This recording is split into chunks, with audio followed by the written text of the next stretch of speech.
Bonjour. Aujourd'hui, je commence la série des prévisions astrologiques 2025 pour chaque signe du zodiaque. Et il s'avère que le signe du Bélier est le premier. Donc je commence avec le signe du Bélier, qui est probablement le vôtre, si vous regardez cette vidéo, ou bien c'est votre ascendant aussi, ça peut être intéressant du point de vue de l'ascendant. Et j'espère que mes informations vous seront utiles pour améliorer votre vie dans les domaines que je vais évoquer à travers les transits planétaires. Alors, il y a une configuration majeure dont j'ai parlé dans la vidéo globale que j'ai faite pour 2025, la première partie de cette vidéo. J'en parle d'ailleurs dans les autres parties aussi parce qu'elle est très importante, cette configuration. Il s'agit de l'opposition entre Mars et Pluton. Et Mars est une planète importante pour vous parce que c'est votre planète en fait. Mars représente le signe du Bélier. Mars va séjourner ici et là, on peut dire. C'est-à-dire que Mars va avoir tendance à rétrograder, repartir en arrière. Alors attention, la planète ne rétrograde pas en tant que telle. De notre point de vue sur Terre, on aura l'impression qu'elle s'éloigne effectivement dans l'autre sens. Mais c'est parce que la Terre va doubler Mars sur son orbite, puisqu'elle tourne 2 fois plus vite que Mars autour du Soleil. Donc fatalement, on la rattrape, on la double, et quand vous doublez un véhicule, cela vous donne l'impression que ce véhicule recule parfois.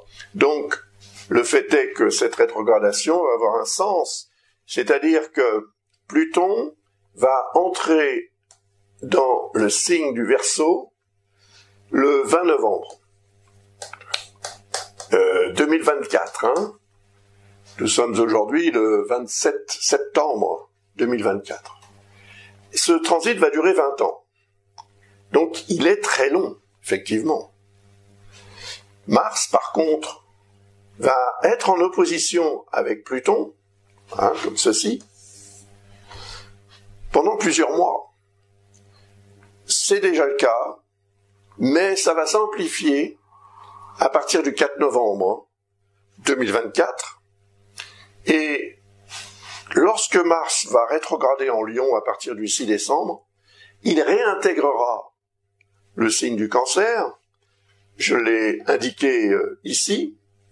Donc, le 6 janvier, il réintègre le signe du Cancer, qu'il va ensuite quitter à nouveau, puisqu'il va reprendre ce qu'on appelle son mouvement direct en Cancer, le 25 février, et retour en Lion, je l'ai noté ici, le 18 avril, jusqu'au 17 juin. Donc, 17 juin, c'est ça la période la plus importante, c'est celle-ci, 17 avril, 17 juin. Mars, c'est le dieu de la guerre, c'est votre planète, c'est la planète qui représente votre capacité à réagir, à vous défendre, à vous imposer dans la vie, parfois de façon assez intense, musclée, comme on dit.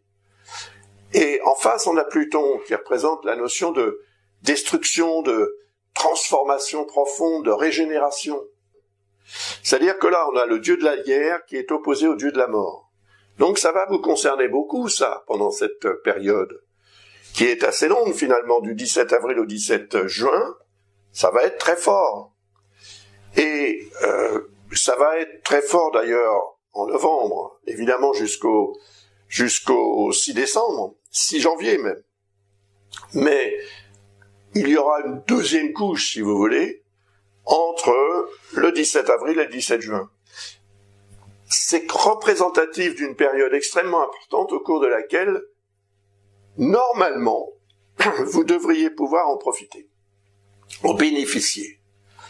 La raison est toute bête, c'est que, voilà, je vais prendre une autre couleur. Il y a entre le Lion et le Bélier ce qu'on appelle un trigone, donc très positif, relation entre les deux, et il y a un sextile entre le Verseau et le Bélier. Donc finalement, vous allez pouvoir tirer parti de l'énergie de Pluton et de l'énergie de Mars. Pluton va séjourner en Verseau pendant 20 ans. Donc pendant 20 ans, Pluton aura un effet plutôt positif sur votre énergie de vie, pour vous permettre de vous régénérer s'il arrive un problème, évidemment jusqu'à un certain point, mais je pense que c'est une configuration, un transit planétaire qui peut vous être très utile pour tenir le coup, on va dire quoi qu'il arrive.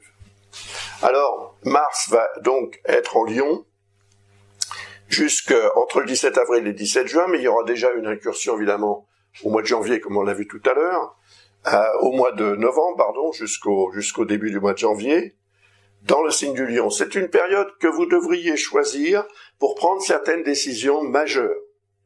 En ce qui concerne ce que vous voulez régénérer, transformer, changer profondément dans votre vie. C'est très important, parce que ce que vous allez décider, en fait, entre approximativement le début du mois de novembre et le début du mois de janvier, pourrait vous être très utile, et très favorable en même temps.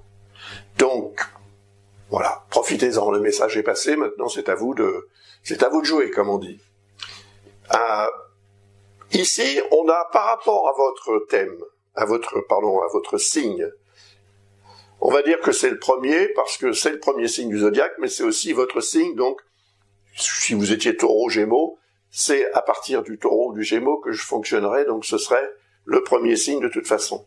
Donc là, on a le deuxième, évidemment, 3, 4, et là, on a le cinquième. Cinquième signe, associé symboliquement, encore une fois, à la cinquième maison, qui représente le relationnel affectif. Donc votre vie sentimentale, votre créativité aussi, ça va servir les artistes, ça, très fortement. C'est une période où vous allez pouvoir aussi exprimer vos sentiments et faire en sorte, en fait, qu'ils soient perçus le mieux possible. Même s'il y a des remises en question à envisager, parce qu'il y a quand même l'opposition avec Pluton, qui va avoir un effet d'ailleurs au niveau social, on le remarquera, et ça risque d'être une période quand même assez